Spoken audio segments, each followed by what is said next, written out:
রাসূলুল্লাহকে গালি দেওয়ার জন্য বাংলাদেশে কবি নামের কলঙ্ক দাউদ হায়দার নামক এক শয়তানকে তারা ব্যবহার করেছিল। আবার কোরআন শরীফকে সংশোধন করতে হবে বলে নারী নামের কলঙ্ক, ওই শয়তানের নাম নেব না, তারে ব্যবহার করছিল। হযরত আয়েশা রাদিয়াল্লাহু তাআলা আনহাকে গালি দেওয়ার জন্য সালমান রুশদির মতো একটা শয়তানকে তারা ব্যবহার করেছিল। অনুরূপভাবে খাতমে নবুয়তের উপরে হামলা করার জন্য খ্রিস্টান আর ইহুদিরা আগায় আসে নাই, গোলাম মুহাম্মদ নামক এক শয়তানকে ব্যবহার করেছে। সে বলল আমি নবী। তারপরে এইসব হাবিজাবি বইপত্র লিখলো, উর্দুতে ইংরেজিতে নানান ভাষায় লিখলো। সে ছিল ইংরেজের দালাল। এরপরে আরেকটি কথা হচ্ছে, ইমাম আযম রাহমাতুল্লাহ আলাইহি বলেছেন, আপনারা বিরক্ত হচ্ছেন না? ইমাম আযম রাহমাতুল্লাহ আলাইহি বলেছেন, মুহাম্মদ সাল্লাল্লাহু আলাইহি ওয়াসাল্লামের পরে যদি কেউ নবুয়তের দাবি করে, তার কাছে দলিল চাওয়া যাবে না, যে তুমি যে নবী তার দলিল কি দাও। এই দলিল চাওয়া গোমরাহি, কুফরি। কারণ তুমি প্রমাণ করেছো সে যদি দলিল দিতে পারে তাহলে তার নবুয়ত তুমি মানবা। নাউজুবিল্লাহ। মাওলানা আতাউল্লাহ শাহ বুখারী রাহমাতুল্লাহ আলাইহি সেই যুগের শ্রেষ্ঠ আলেম, তিনি তার কাছে গিয়ে বলছেন, এ গোলাম, নবুয়তের দাবি করো, শক্তি পাও কই? কয় শক্তি দিছে আমার কোরআন শরীফ। কোথায় আছে? কয় কোরআন শরীফে আছে না, সূরা আস-সফের মধ্যে আমাকে বলা হয়েছে ঈসা আলাইহিস সালাম আমার ব্যাপারে বলেছেন, ইয়াতি মিন বাদ ইসমুহু আহমদ, আমার পরে একজন আসবেন তার নাম হবে আহমদ, আমি সেই আহমদ। মাওলানা বুখারী বললেন, ঈসা আলাইহিস সালাম যার কথা বলে গেছেন তার নাম আহমদ, আর তোর নাম হচ্ছে গোলাম আহমদ। তার অর্থ হচ্ছে ঈসা আলাইহিস সালাম যে আহমদের কথা বলেছেন সেই আহমদের তুই গোলাম। গোলাম আহমদ বলছে, এটা তো খুব মুশকিল হয়ে গেল। তাহলে আমি আমার নামের প্রথম শব্দ বাদ দিয়ে দিলাম, গোলাম বাদ দিলাম, আজ থেকে আহমদ হয়ে গেলাম। এখন কি করব? মাওলানা বলছেন, বহুত ঠিক, তোমার ফতোয়া দিয়ে আমি বলতে চাই, নামের প্রথম অংশ বাদ দেওয়া যদি জায়েজ হয়, তুমি যেমন বাদ দিছো আমারটাও বাদ দিলাম। আমার নাম আতা আল্লাহ, আমার নামের আতা বাদ দিলাম। আমার নামের আতা বাদ দিলে আমি আল্লাহ হই, আর আমি আল্লাহ হয়ে কই তোর মতো গাধারে আমি নবুয়ত দেই নাই। এরপর এই শয়তানের মউত হলো। উম্মতেরা তালাশ করে পায় না, 3 দিন খোঁজ নাই, নবী গেল কই?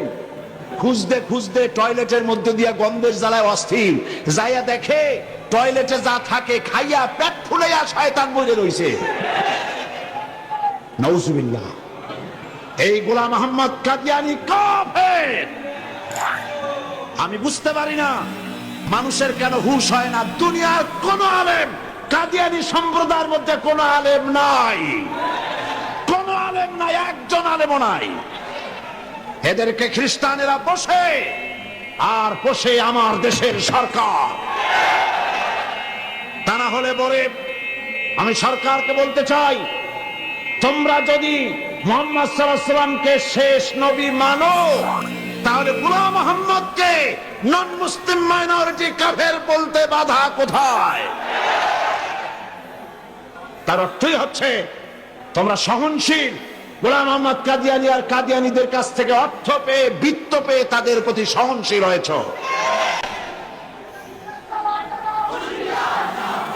এই পৃথিবীর 18টি মুসলিম দেশ কাদিয়ানীদেরকে নন মুসলিম মাইনরিটি হিসেবে ঘোষণা করেছে। বাংলাদেশকেও করতে হবে। সেই সৌভাগ্য এই পোড়া কপাইলিয়া সরকারের আছে কিনা আমি জানি না। বাংলাদেশের সমস্ত আলেম, সমস্ত পীর সব একমত, হিন্দুরা যেভাবে দেশে বাস করে স্বাধীন নাগরিক হিসেবে, বৌদ্ধ খ্রিস্টানরা যেভাবে বাস করে এবং নাগরিক সুবিধা গ্রহণ করে, কাদিয়ানীরাও সেভাবে নাগরিক সুবিধা ভোগ করবে। তবে নন মুসলিম মাইনরিটি হিসেবে ভোগ করতে হবে, মুসলমান নামে ভোগ করতে পারবে না। এবং কোন কাদিয়ানীর মসজিদ থাকবে না। কাদিয়ানীদের মসজিদ মসজিদ নয়, উপাসনালয়। তাদের মসজিদের ইমাম হয় না, পুরোহিত হয়। তাদের উপাসনালয়ের ভিতরে পাওয়া গেল বোমা, ডিনামাইট, তাদের পুরোহিতদেরকে গ্রেফতার না করে, তাদের নেতাদেরকে গ্রেফতার না করে আল্লাহর বান্দা এদেশের আলেমদেরকে গ্রেফতার করে পুলিশ রিমান্ডে নিয়ে নির্যাতন চালানো হচ্ছে। মনে রেখো, আল্লাহ বলেন ওয়ায়ামুদ্দুহুম ফি তুগয়ানিহিম ইয়ামাহুন, আমি সীমা লঙ্ঘনকারীদেরকে ঢিল দেই, দেখি কদ্দুর পারো। তারপরে যখন প্রান্ত সীমায় চলে যায়, ইন্না বাতশা রাব্বিকা লাশাদীদ, তোমার প্রভু যখন ধরে, তোমার প্রভুর পাকড়াও সিরিয়াস হয়ে যায়। হাতের কাছে শত টেলিফোন থাকলেও টেলিফোনের গায়ে হাত যাওয়ার আগে ব্রাশ ফায়ার হয়ে কলিজা উড়ে চলে যাবে। আল্লাহকে ভয় করো। কারে ভয় করো? চিল্লাও, কারে ভয় করো? আল্লাহ পাককে ভয় করো। কাদিয়ানীরা কাফের, তাদের কুফরি থেকে, তাদের অনিষ্টতা থেকে দেশকে বাঁচাও। আমি আজ আপনাদের সামনে কথা স্পষ্টভাবে বলতে চাই, মুহাম্মদ সাল্লাল্লাহু আলাইহি ওয়াসাল্লামের খাতমে নবুয়তের উপরে ঈমান আনা আমাদের জন্য ফরজ। হুজুরের পরে আর কোন নবী আসবে না। আমার কথার ভুল অর্থ করার কোনো সুযোগ নাই, স্পষ্ট কথা বলছি।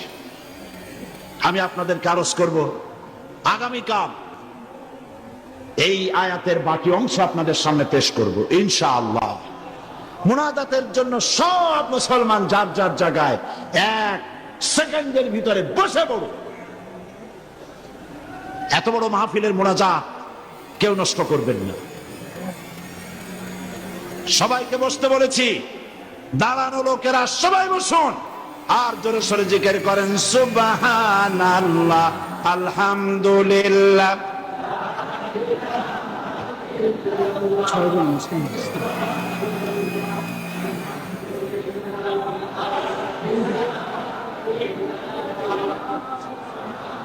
আজকে 6 জন অমুসলিম ইসলাম কবুল করার জন্য এসেছেন।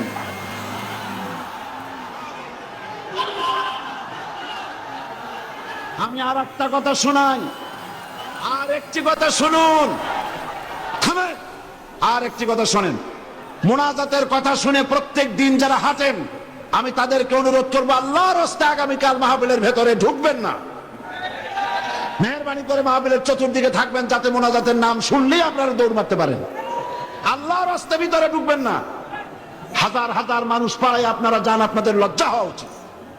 সবাই জিকির করেন সুবহানাল্লাহ।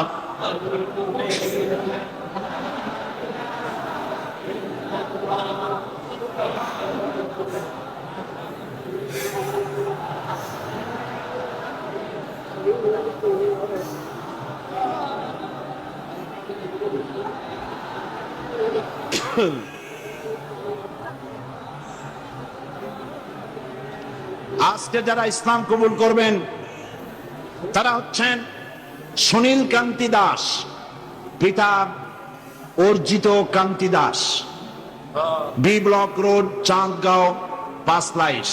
বর্তমান নাম পছন্দ করেছে মোহাম্মদ ইব্রাহিম। শ্রী মানিক চন্দ্র দাস, শ্রী মানিক চন্দ্র দাস, পিতা শ্রী কমল কান্তি দাস, পাঁচলাইশ। বর্তমান নাম মোহাম্মদ সাইফুল ইসলাম আজাদ। প্রবাস কৈবর্ত, পিতা Makhan Kaibarta, Amin jute mills, main gate, Panchlaish. বর্তমান নাম মোহাম্মদ রাসেল। বিশ্বজিৎ সূত্রধর, পিতা মাখনলাল সূত্রধর। বর্তমান নাম বাড়ি সন্দীপ। বর্তমান নাম পছন্দ করেছে মোহাম্মদ মনিরুল ইসলাম। শ্রী দুলাল বাবু শীল, পিতা শ্রী জিতেন বাবু শীল, সিগন্যাল কোম্পানি, পাঁচলাইশ। বর্তমান নাম মোহাম্মদ আবু বকর সিদ্দিক। শ্রী সুবল চন্দ্র সাহা, পিতা আশুতোষ সাহা, খাগড়াছড়ি, ডাকঘর কুইসা কি গুইমরা।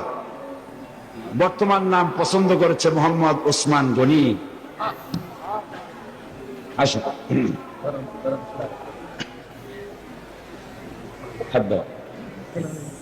হাত সবাই সবাই একটা একটা করে হবে।